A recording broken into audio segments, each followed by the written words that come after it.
Respected Nobel laureate Professor Mourou, Mrs. Mourou, Professor Chen, Mrs. Chen, and our colleagues and students, ladies and gentlemen. On behalf of National Taiwan University, it's my great honor to welcome Professor Mourou to deliver a talk here. Please allow me to make a brief introduction about Professor Mourou. Professor Gerard Mourou is a professor at Hunt College at Ecole Polytechnique. He is also a A.D. Moore Distinguished University Emeritus Professor of University of Michigan.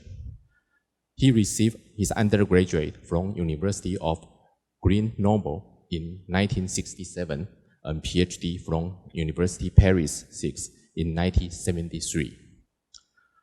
Professor Mourou has made numerous contributions to the field of ultra-fast laser, high-speed electronics, and medicine.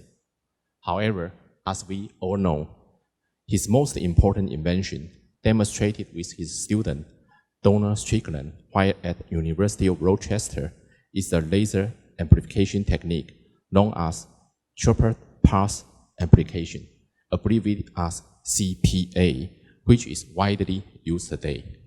CPA revolutionized the field of optics, opening a new branch like attosecond pulse generation, nonlinear QED, compact particle accelerator. It extends the field of optics to nuclear and particle physics. Professor Mourou has been recognized worldwide for his seminal research. He is an NAE member of the United States, a foreign member of Russian Science Academy, the Austrian Science Academy, and the Lombardy Academy of Science and Letters. Professor Mourou received the Nobel Prize in Physics in 2018 with his former student, Donald Strickland. Without further ado, ladies and gentlemen, please join me to welcome Professor Mourou. Well, thank you very much for these invitations. Of course, as everybody knows, I'm really a very good friend with Professor Chen, Christine Chen, and I guess I heard before this center was conceived, I heard about it, and I had a chance also to come 3 years ago as it was being built and seen with, hooked up. We visited this laboratory, and now, of course, we see this really very nice center, which is really going to be already worldwide center, right, for cosmology. And I'm sorry, I have a difficulty to pronounce the name because it's exactly like you had difficulty to pronounce the Ecole Polytechnique. I had difficulty to pronounce Chi-Chun-Lu, Cosmology Hall, okay. And it's something I'm sure that this center will really produce a lot of results. And so I'm going to talk to you about why I got the Nobel Prize, and what we could do with it, and certainly what we could do it together, okay? Right now,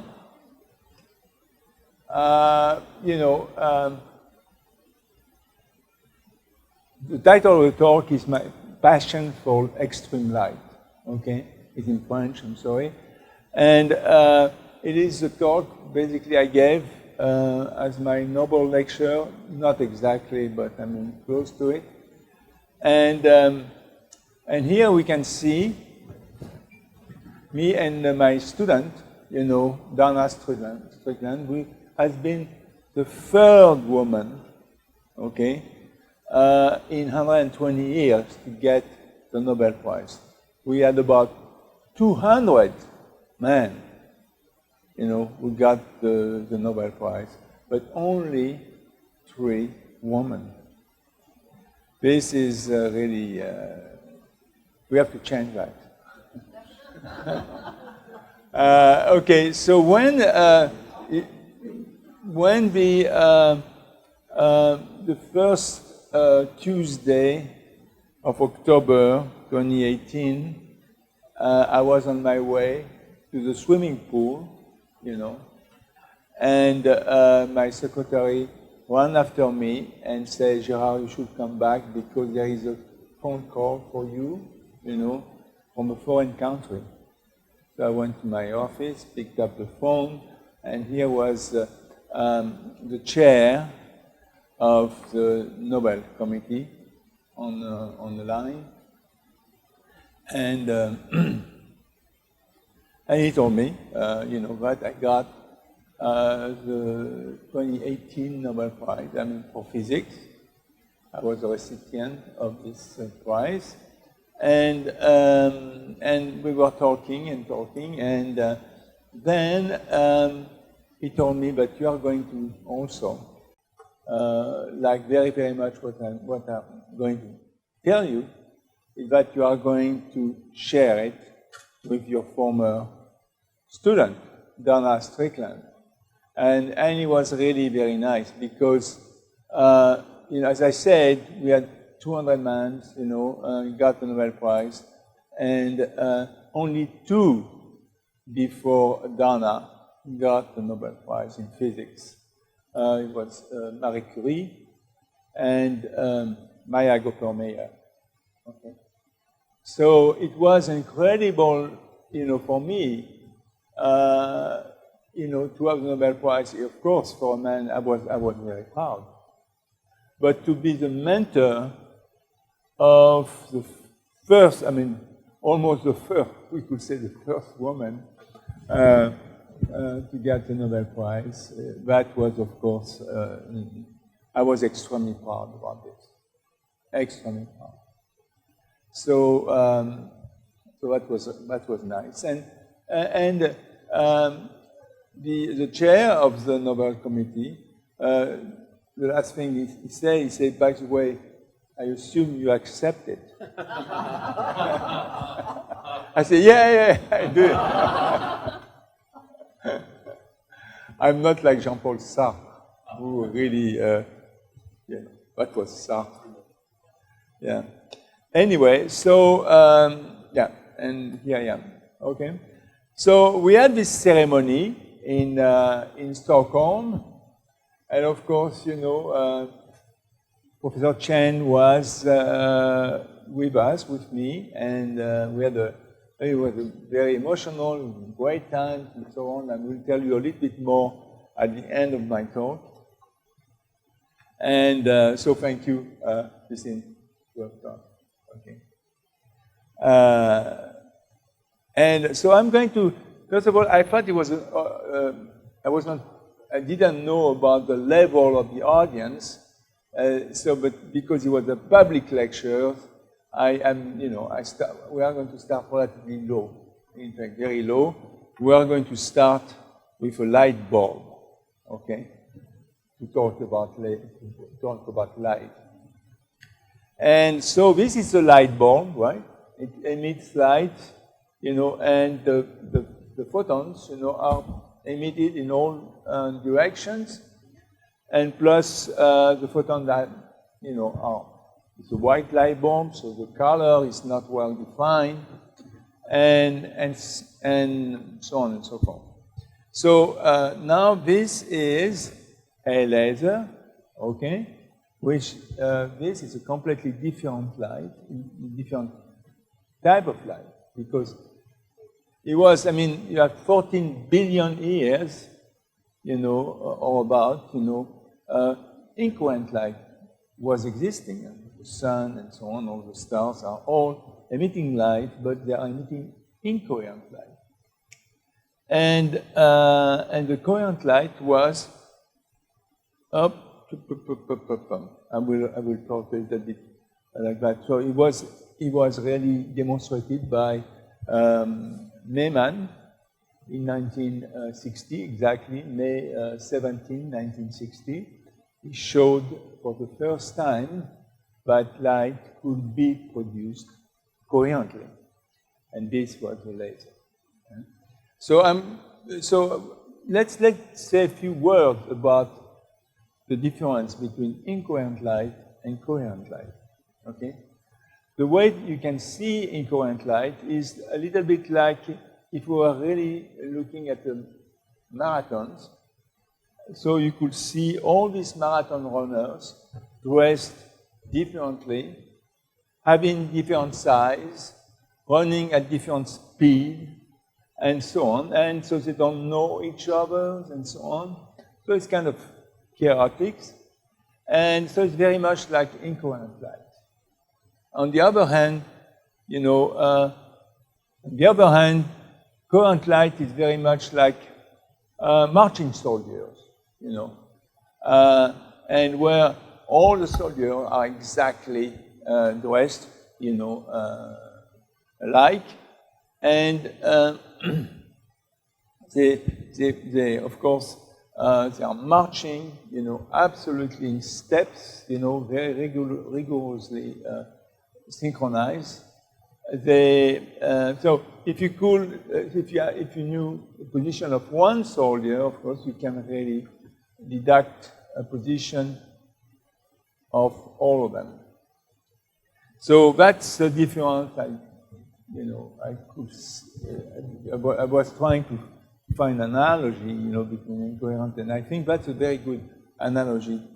And so, of course, you can understand that when you have this runner running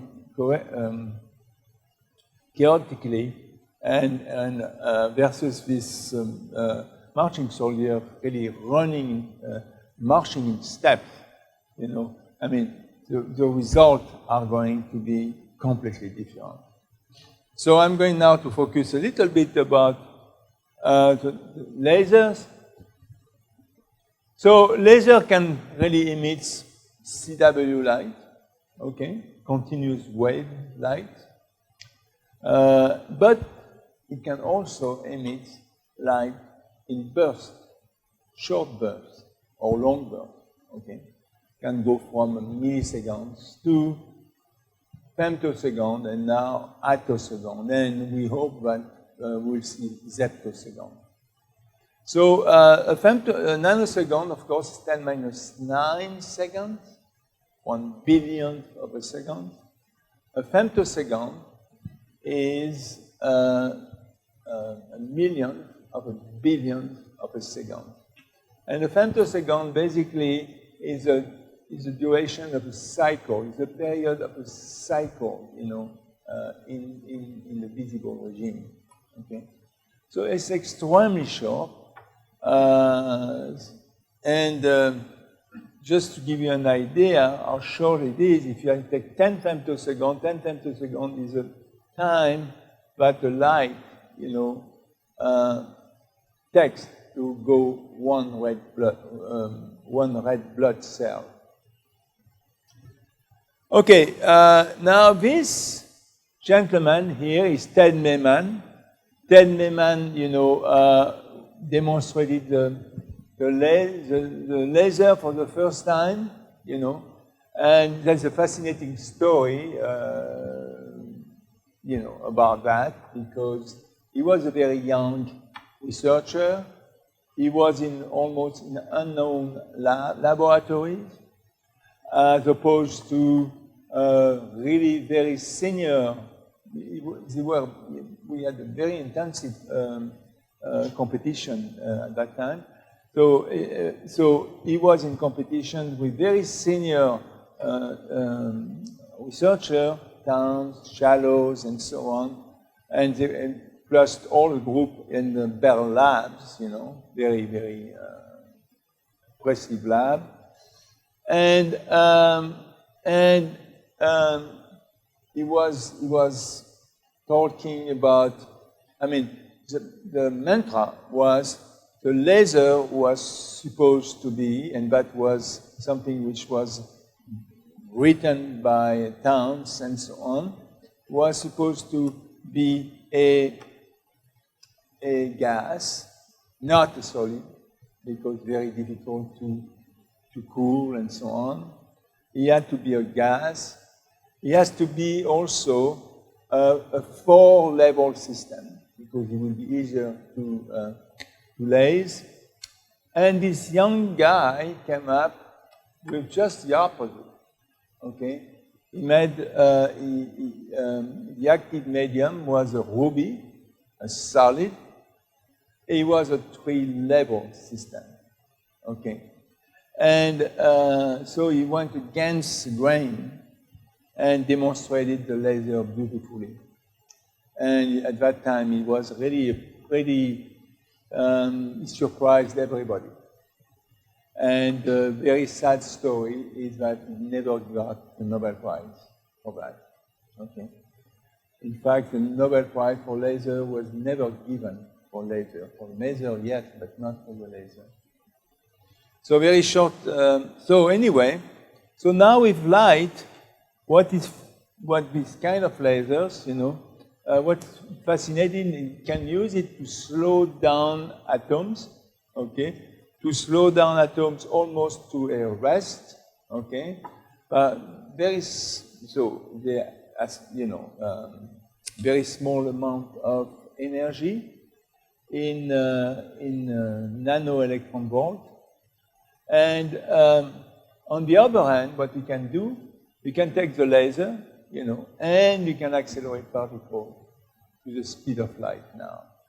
And of course, Machine Chen was really very instrumental, you know, in the early days to devise, scenario where you could really accelerate particles. So this is already very exciting, because now we can really accelerate particles really, to the speed of light with very large Lorentz factors and so on. So this is, what is fascinating is the fact that you can, with a laser, you can control the velocity of particles from energy in a pico electron volt, okay, up to now in a giga electron volt. So you have something like more than 20 orders of magnitude. But you can do with 1 eV photons. And this is quite remarkable, of course. And that explains why laser is so important and can have so many applications. So now, very quickly, of course, we can, for the people not familiar, we can produce very short bursts of light, 10⁻⁵, and with relatively small amount of energy, you can produce extremely large peak power, because the power is energy divided by time. And even with 1 joule and so on, delivered in femtosecond, that amounts to huge amount of power. And also, you can produce very large acceleration, and this, I underline this because this is something that we are using with Professor Chen, to mimic black holes with laser. Okay, so I will tell you that with the light from lasers now, and we'll talk a little bit about how we are going to produce this extreme light. We are capable to produce the largest peak power, the largest temperature, the largest pressure, the largest acceleration. It is a universal source of high energy particles and radiation. Now, in terms of power, the peak power that we can produce is in a petawatt regime, 10 to the 15 watt regime, okay? This is 1,000 times, okay, the total power of the global grid, okay? So the global grid, is terawatt, few terawatts, okay? So the petawatt is 1,000 times. Okay. But of course, only during 1 femtosecond, quelques femtoseconds, a few femtoseconds. Now, because we can take this power, enormous power, okay, and we can focus it over a teeny tiny spot, which is really limited by the wavelength of light. And then you can get a light pressure, extremely large, okay? The pressure that you can reach is about 10 million Eiffel Tower on the tip of your finger. Okay? That's the type of pressure that you can produce with light. This is remarkable, of course. You don't suspect that from light, right? But okay, this is the graph which shows intensities as a function. I don't want to blind somebody here.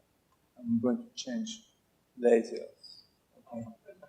Go from a green laser to red laser because I'm afraid to blind some of these students here. So this is really a graph of intensity as a function of time of lasers. Okay, and this on the other net you have intensity in watt per square centimeters. Okay, and in abscissa you have the time in years. So since the very beginning, since 1960 to now. And what is really, okay, this is much better. So in the first 5 years, the intensity of lasers was really increased very rapidly. And for about 20 years, from 1965 to 85 or so, basically the intensity of laser did not progress, okay? It plateaued. Okay?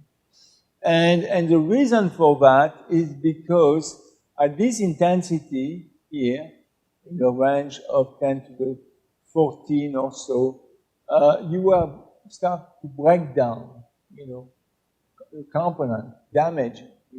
You damage, all the components, the mirrors, the amplifying medium, etc. You will damage this element, and then you have to stop. Okay, and you have to stop, and that was we stopped the intent to make progress in laser intensity until we came up with the idea of Chirped amplification. So with Chirped amplification, I will just describe a little bit how it works.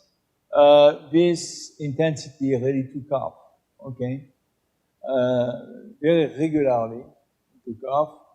And so you were going through different zones now of intensity of laser matter interactions, So you have this one in green. I will talk about this one in purple, okay?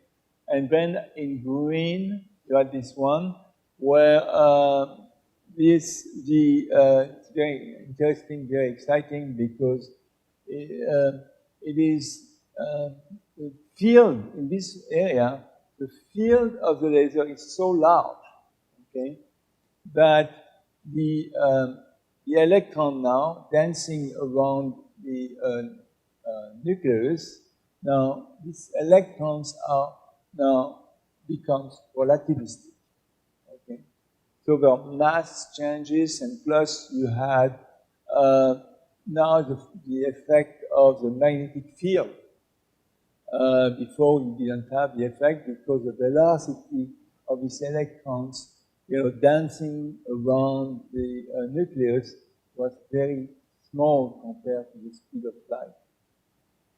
So, and then as you increase the intensity, this is what we are doing now, we increase the intensity with systems like we had the Curious, but then we had Apollon, and then we have now all the big, beautiful lasers at LI, extreme light infrastructure. Now really we have increased the intensity and we are about 10 to the 23 now, 10 to the 23, 10 to the 24 watts per square centimeter. And in this regime here, not only the electrons are becoming relativists, but also the protons. Okay, you see this very important here. And so in this area also, if you keep increasing this intensity here, then you start really, like Professor Chen will say, you start to boil the vacuum, okay? And you start to materialize vacuums and light, okay? And this is happening around 10 to the 29 watt per square centimeters. It's called the intensity, the Schwinger intensity. So now we are going to start by going back. We are going to go to the purple zone where I will show you what we can do with moderately high intensity. Okay? But very important, you will see all the practical applications.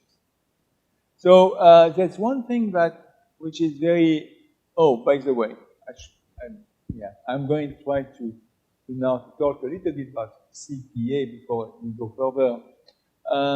And in fact, the idea came, as we were skiing with Marcel, So, and I had this idea to find a stretcher and a compressor which were matched. And that's very, that was really very difficult because when we are doing amplifications, we are stretching as much as we can, okay? And when we started with Dana to do that, the stretching factor was about 100, okay? If you wanted to go beyond that, then you were producing some junk, in the foot of the laser. Okay. And so that really limited the power of the technique to about, 100 times what you could do normally. But we wanted to do much better. And we had to invent something, where the stretcher, the compressor, were matched over all orders. And so I was on a chairlift at that time, and I had this idea traverse my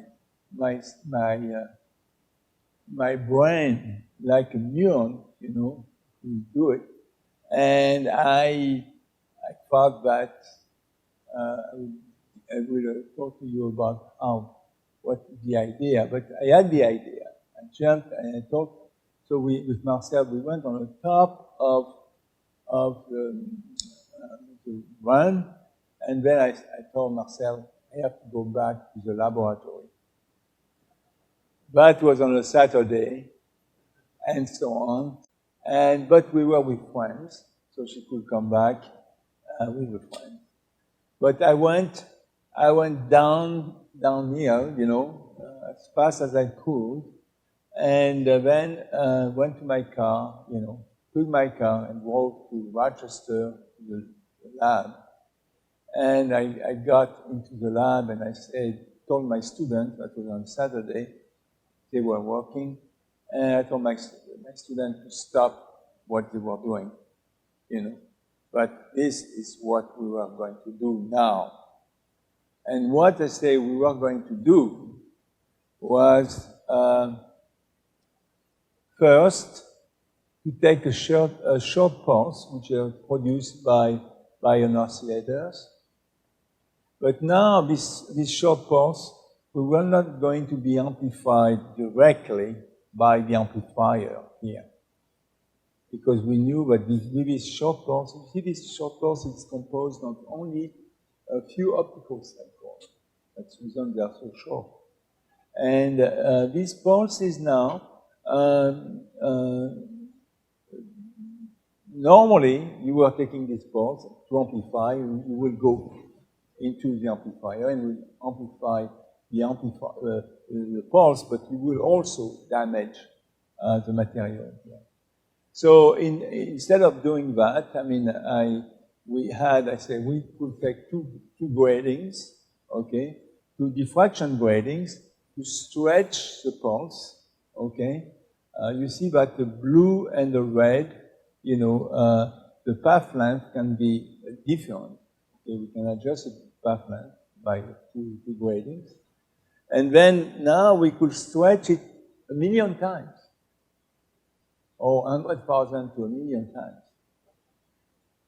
Which means that we could really extract the energy from the amplifier 1,000,000 times better, okay?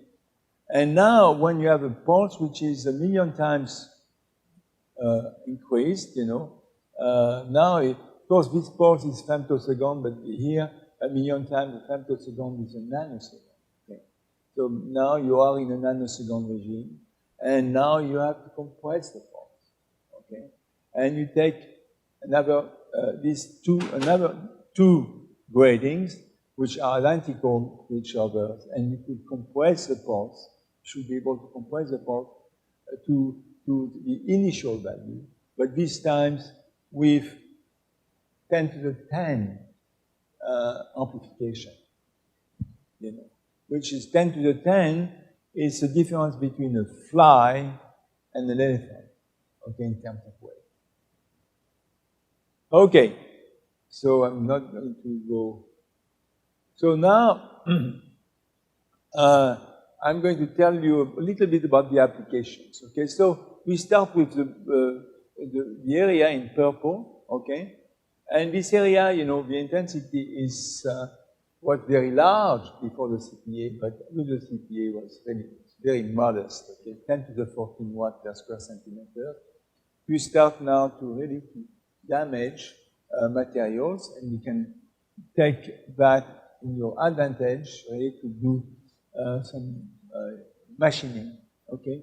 So now, lasers, before femtosecond, we use laser to machine, micro-machine. The problem is, because if you are using long pulse laser, as you really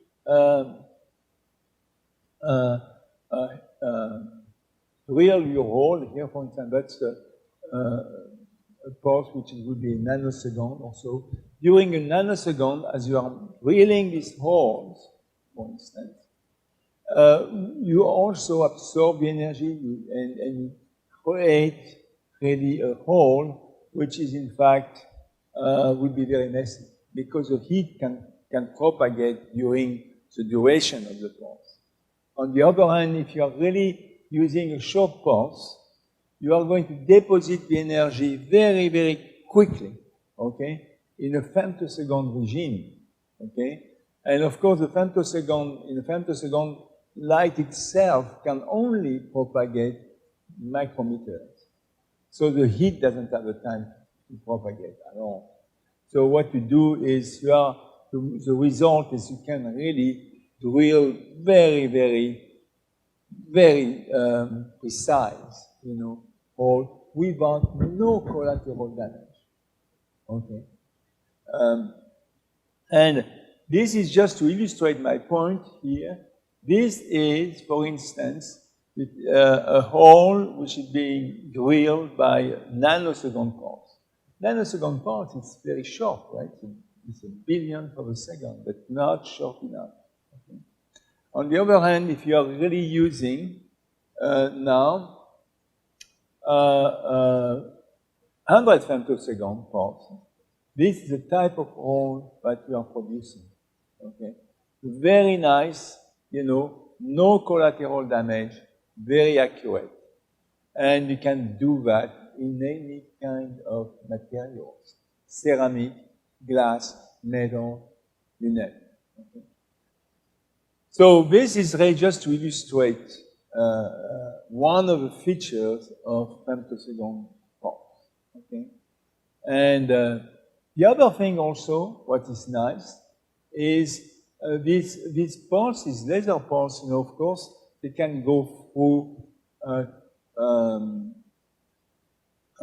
transmitting material, like glass and so on, okay? But with femtosecond pulses, what you can do, you can focus the pulse within the material here, and you can decide, you can adjust the intensity of the laser, you can decide where you are going to have a breakdown. The breakdown of the material will occur, of course, at the center, at the highest point in your laser beam, which will be the center of the waste that you have here. And if you can do that, you are going to really produce very small features, small bubbles, okay, that you will be able really now to produce just by moving the beam, you will be able to choose where you are going to produce these bubbles. And so this is a way that you can machine things, but very, very precisely. Now, one thing that you can do, and that has been extremely important, is, for instance, you can do this operation that is focusing the femtosecond pulse into the cornea, okay? And you can really create, and if you can move the beam around, you can create flaps, okay? And then to correct for the vision. Maybe some of you had already did the procedure. And now, there's about 24 million, that was last year, 24 million eyes operations since 2001, okay? So it's a very now prevalent technique.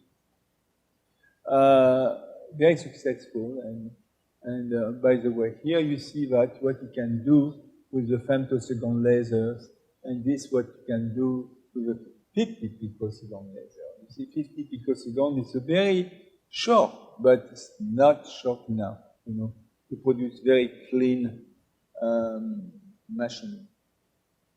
Okay, let's see. Now, yeah, I'm going to skip this. Too much. Now we are going to move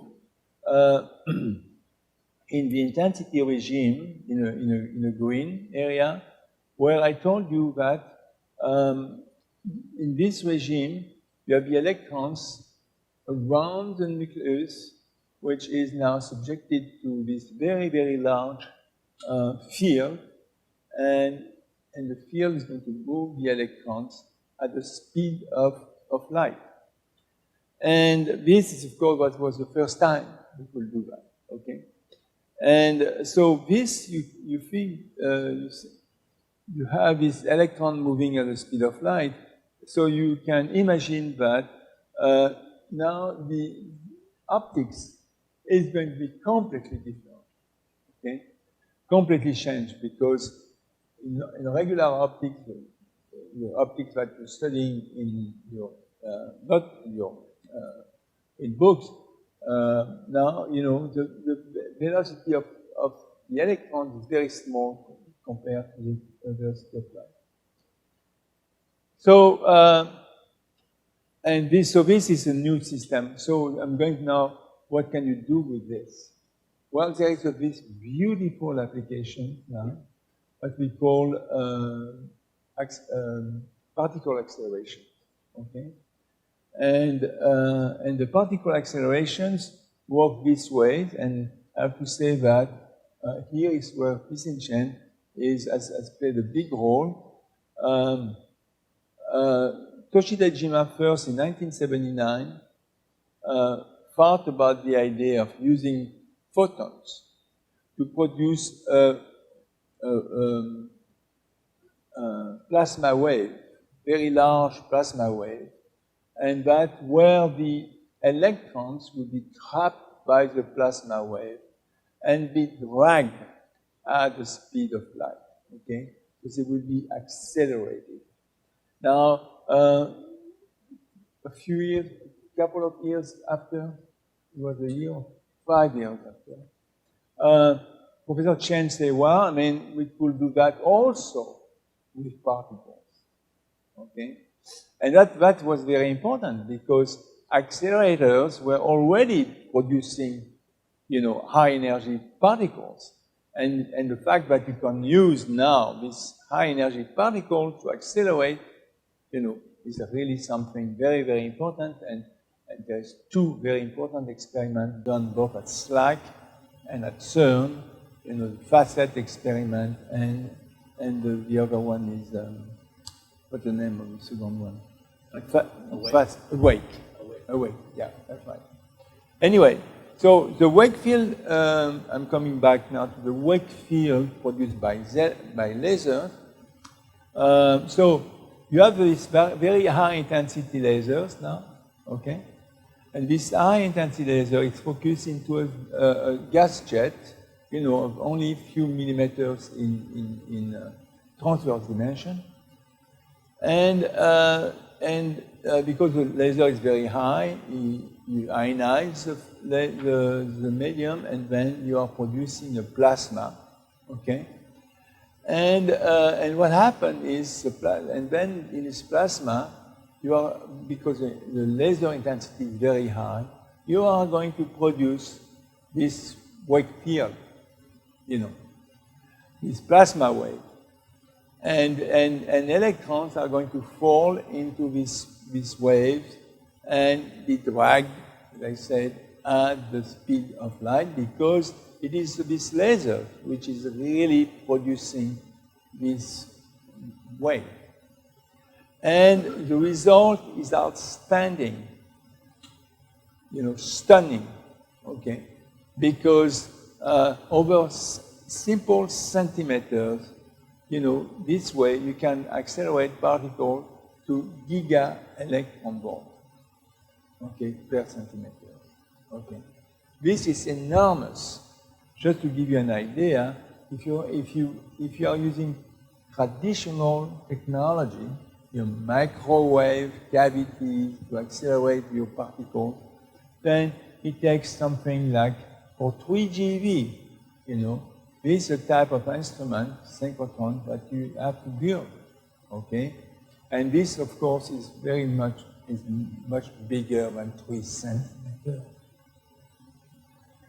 So we have made a progress of, we can now accelerate particles 1,000 times better, at least, than with conventional technology.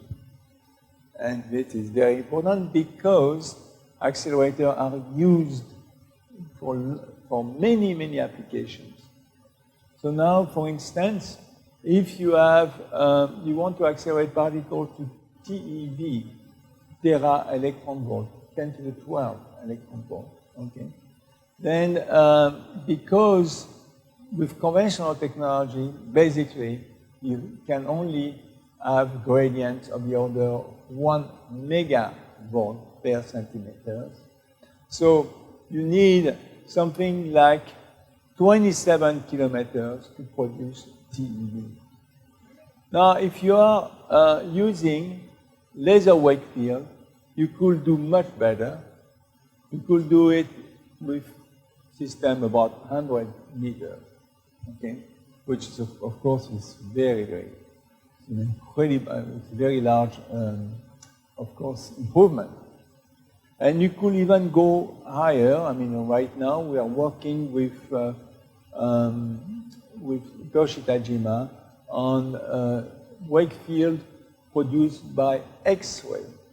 If you do that, if you are successful in doing this, then it's not, we could put a TeV basically on a centimeter, okay? So that means CERN over centimeters. So of course this is really phenomenal, and we'll have a lot of applications, in all kind of things, not only in particle physics, but astrophysics and so on. Now, there's something, of course, I would like to discuss. It's an experiment that we are doing with Professor Chen, and a very cute experiment, okay? And this experiment really is to create, we wanted to create an analog of black hole, okay? And the reason why we think that we can produce an analog of black hole, this is because we can accelerate particles, okay? So when the acceleration, you have to understand that the accelerations that we can produce, if you take, say, a femtosecond to produce, to boost the electrons to the speed of light with a large gamma factor, in one time you can, to go to the speed of light, it will take for people to take people to the speed of light. It will take years, with accelerations of the order of few Gs. Okay, but electrons, of course, subjected to this very, very high field, and can go at the speed of light in femtoseconds. So enormous accelerations. So, and if you evoke, the principle of Einstein principle, which says that accelerations is equivalent to gravity. Okay, so if you have very, very, very large accelerations, then it's equivalent to come to system analog to a black hole, with very large gravity. And this, we wanted to do that, to study information loss. This is, you can ask, of course, Professor Chen, if you have any questions, to talk about this. Okay, so this is very, of course, important scientific applications. Now we are going to talk about other applications. One applications, I told you that it's very important very important really to accelerate particles, okay? Because, for instance, there's a lot of applications in the medical field, okay? The medical field, there's a lot of accelerators, okay? And accelerators for therapy, accelerator for nuclear therapy, for diagnostics, and so on. So let me give you an example, okay? One, of course, that I like, and I'm not the only one to like it, but it is a proton therapy. If you have cancer, let's suppose, okay, and that you have a tumor which is in the midst of other tissues, okay? Then if you are using conventional therapy based on electrons or X-rays and so on, if you want to burn the tumor, which is among, in the midst of healthy tissues, then we are, to kill the tumor, we are also going to destroy some of the healthy tissues. And that is not very nice.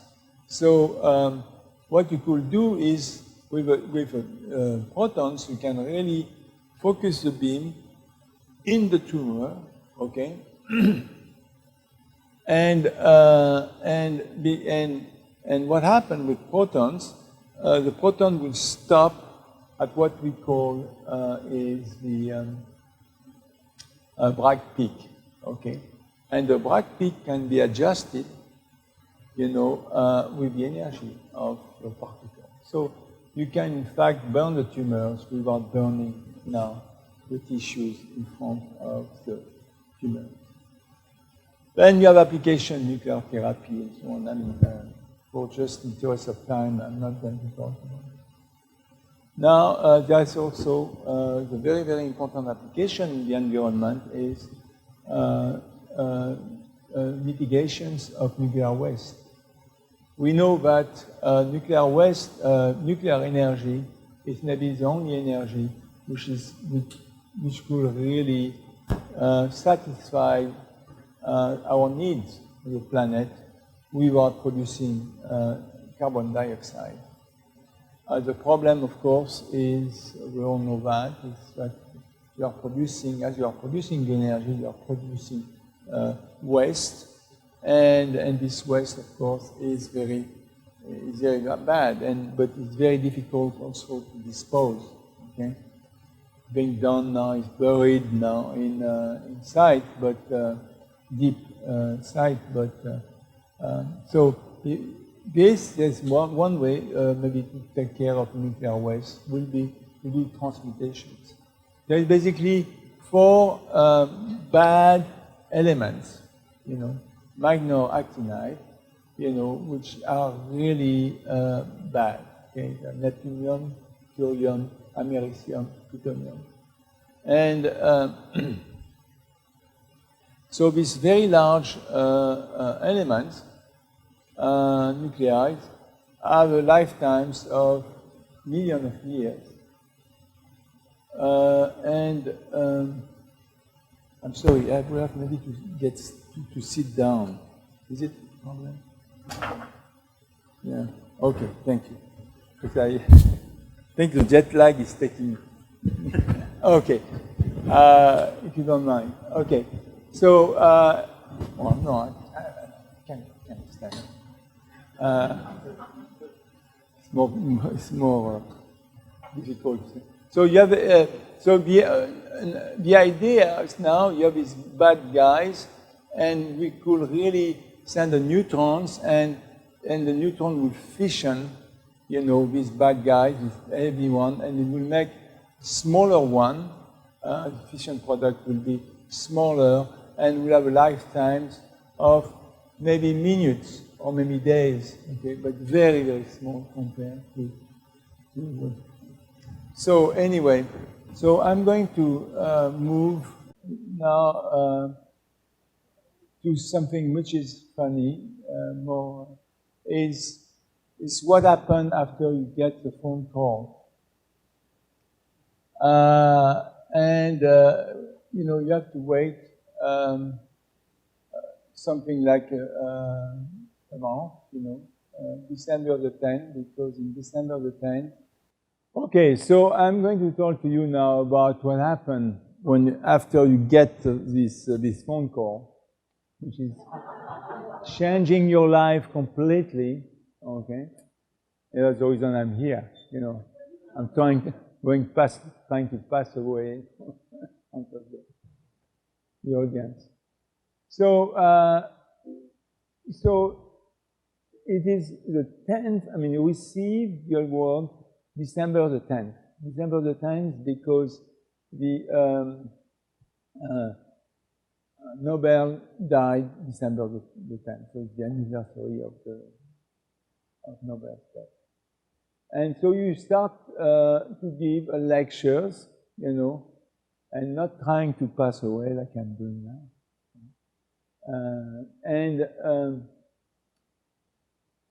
You give lectures, and in front of a very big audience.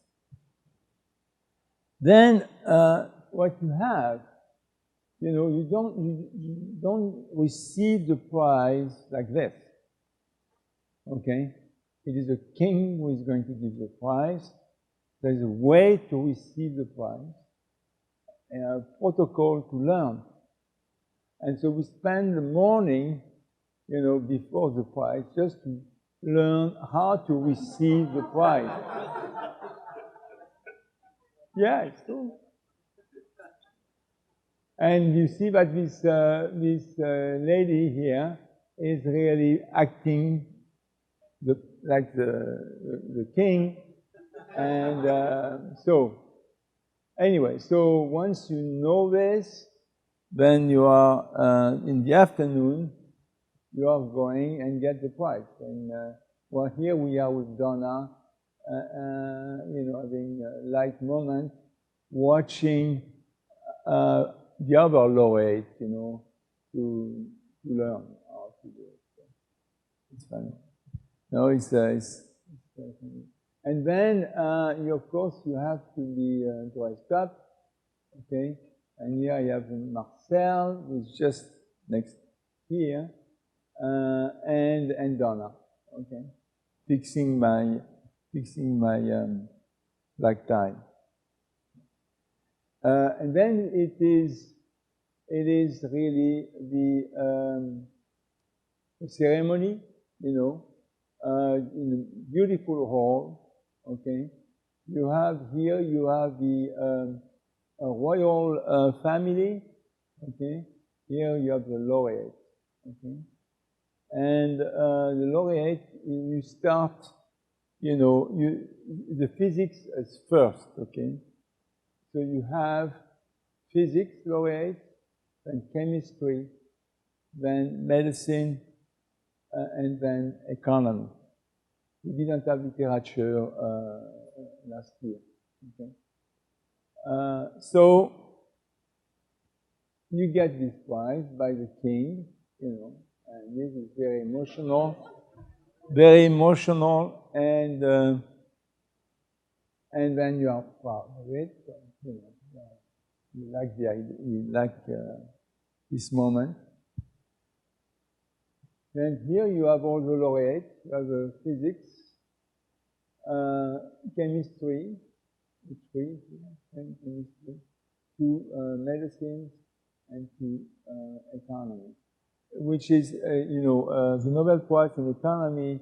It is in fact the prize in memory of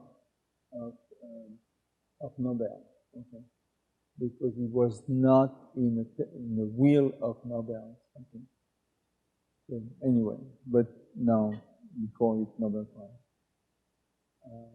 Now we are congratulated by your wife. You know.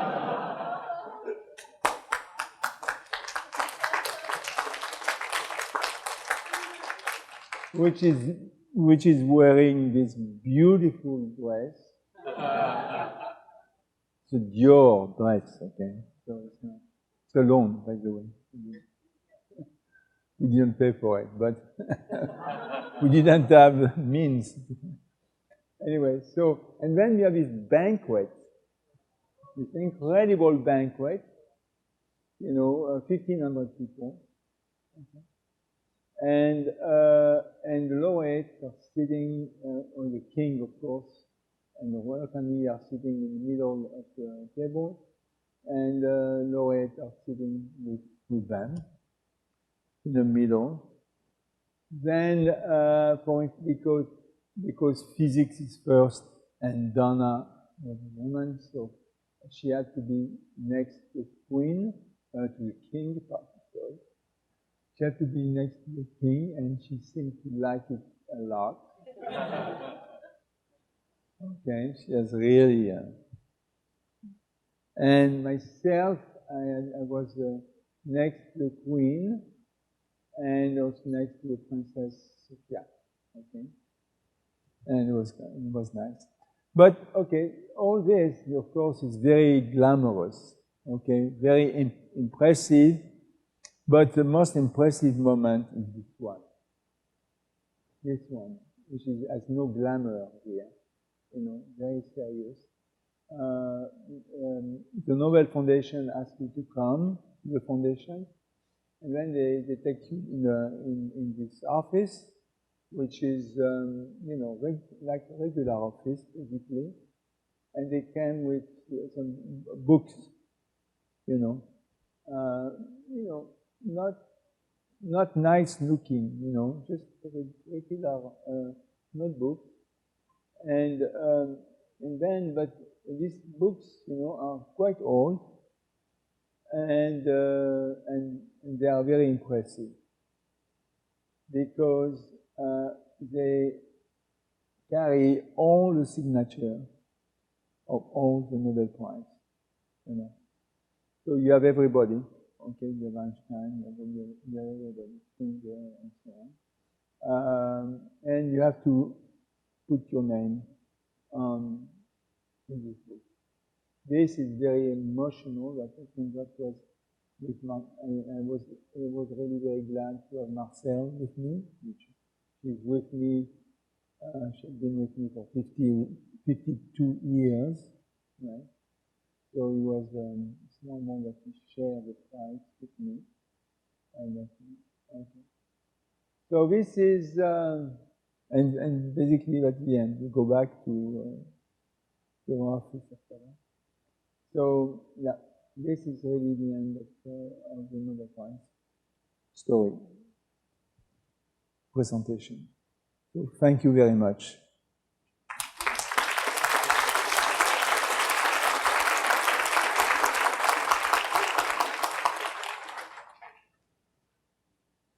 Yeah, so if you have any questions, go ahead. Any question from the audience here? Oh, please. Would you identify yourself first? When do you get the check? That's important, you said. You get the same time you are signing. Oh, I see. Yeah. So that's your happiest moment? No, I would say this is, that's not a check. No. Usually, I'm glad that you didn't ask me, what have you done with the money? Oh, that'll be the next question. That was the next question. Yeah, One question from the overflow room upstairs. Repeating. Okay, Professor Mourou, this is a student, Lou, from physiology, I think.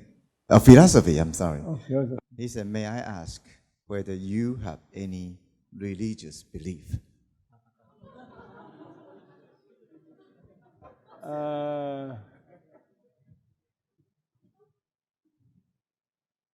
I would say, I think Einstein would say that if Aristotle was God, I would say yes.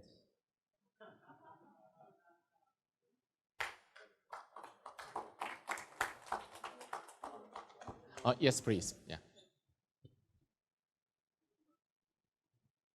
Very inspiring. I'm Tony, I'm a radiation oncologist. You just mentioned about the proton therapy, because our university right now is building a proton therapy center. But usually we treat a patient with 250 mega electron voltage, the proton, but just about depths of the body, and also using the electron to damage the DNA.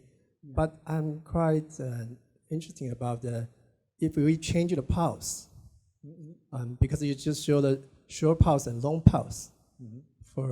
Maybe it's about physics, but how about for the biological effect? If we change the pulse of proton, maybe we change the biological effect.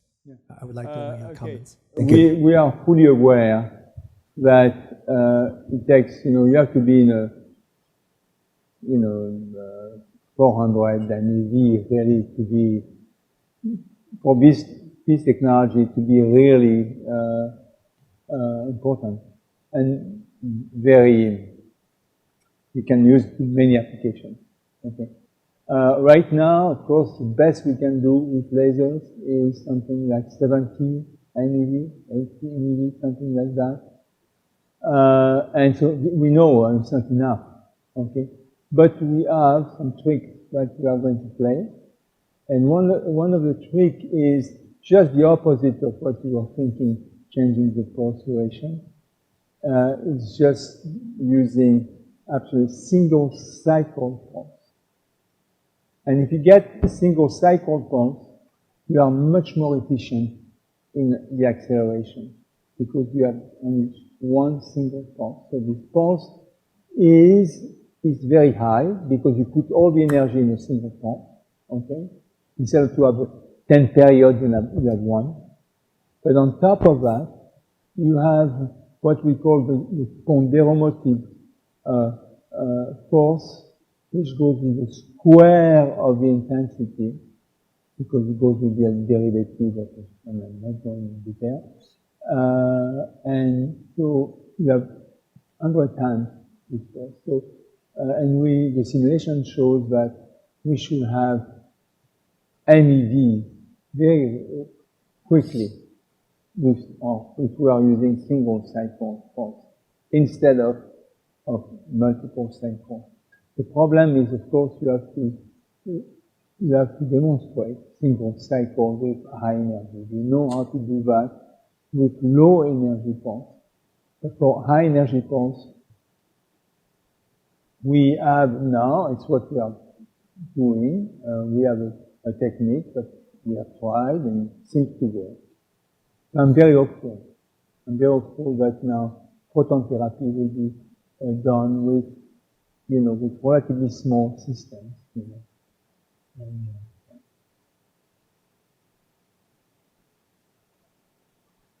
Any other question? Yeah. Yes, please. The lady behind.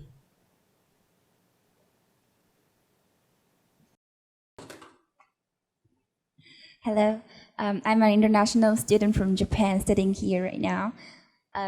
So I suppose there are so many times, or maybe not, but sometimes that you are stuck with your ideas or did not have the results you wanted and have a difficult time. So I would like to ask what was your mentality and how you overcome those difficulties in your studies. Thank you. Well, I mean, it's like in life.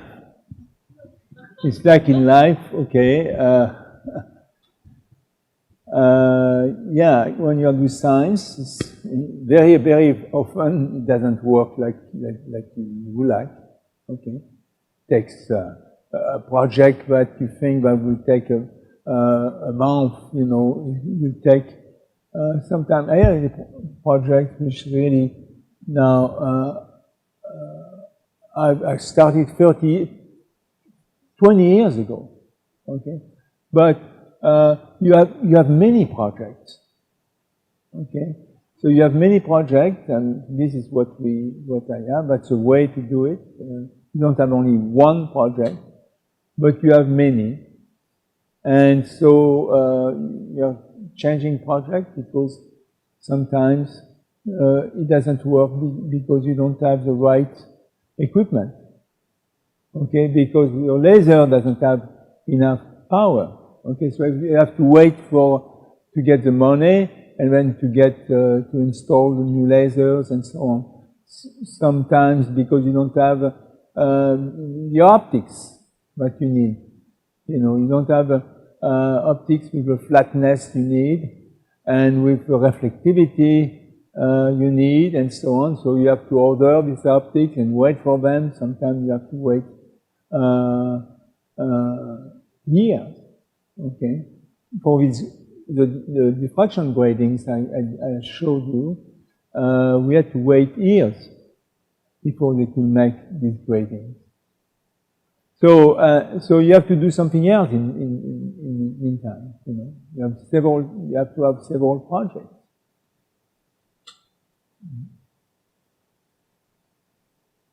Any other question? Yeah. Oh, okay, go ahead.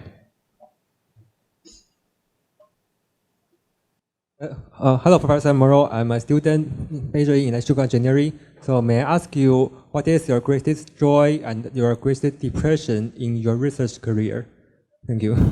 I'm sorry, what is the greatest joy and greatest depression. Joy and depression. Oh, depression. I don't remember depression. Okay. Joy, yeah. Yeah.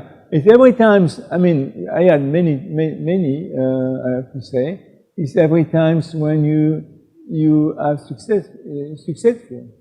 For instance, when we did the CPA, okay, with Donna, okay, we showed the CPA with a stretching factor, they say, about 100 times, okay, and we were very pleased. So it was very nice. And then, but we knew, this is limited. We could go much better if we knew how to stretch the pulse and so on. So that was the idea I had on the chairlift. And then you have to demonstrate this idea. And then we say, well, now, of course, if my grading were a little bit bigger, I could go much higher. So you wait for the gradings to come, and then you have another success, and you know, it goes like in life. Okay. I had many times I have joy. I would say I don't remember being depressed. No, I don't remember that.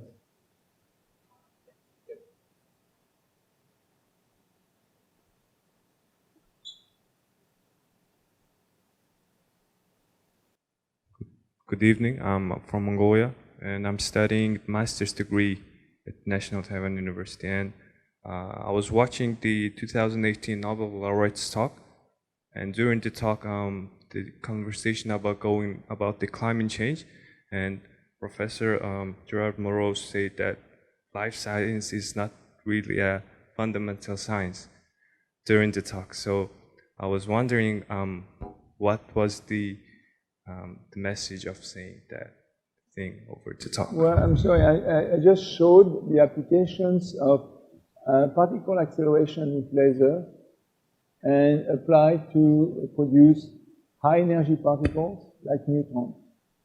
And if you have neutrons with a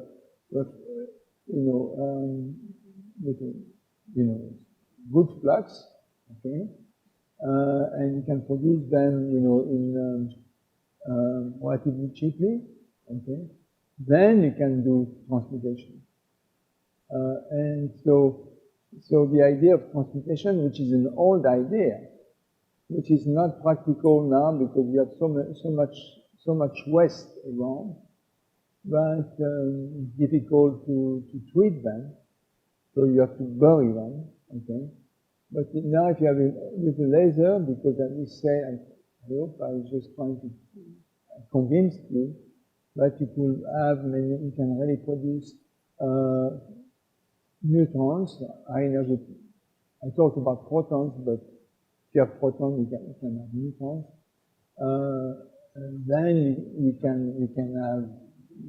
could really use that for transmutation in an efficient manner and economically also.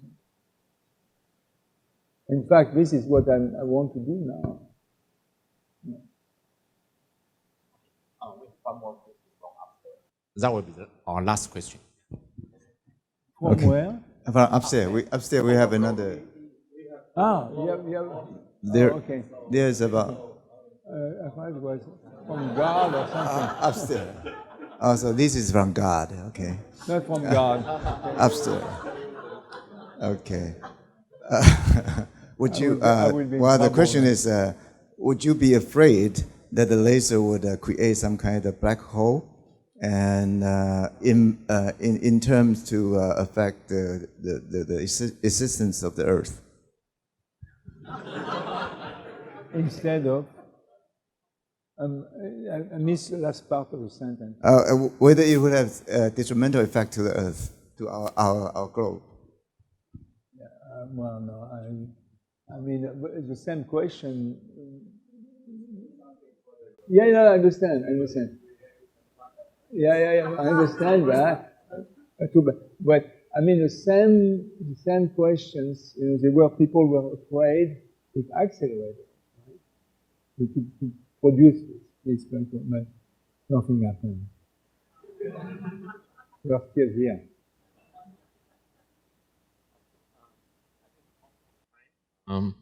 Our Q&A completes here. I believe all the audience here, just like myself, have enjoyed this inspiring and fascinating talk and have learned a lot from it. Before today, I only knew CPA stands for Certified Public Accountant. Exactly. Now I know it's a very important, influential, and seminal technology that changed our life. Yeah. But let me tell you one thing. Okay. I will be really very satisfied when the number of CPA lawyers, Okay.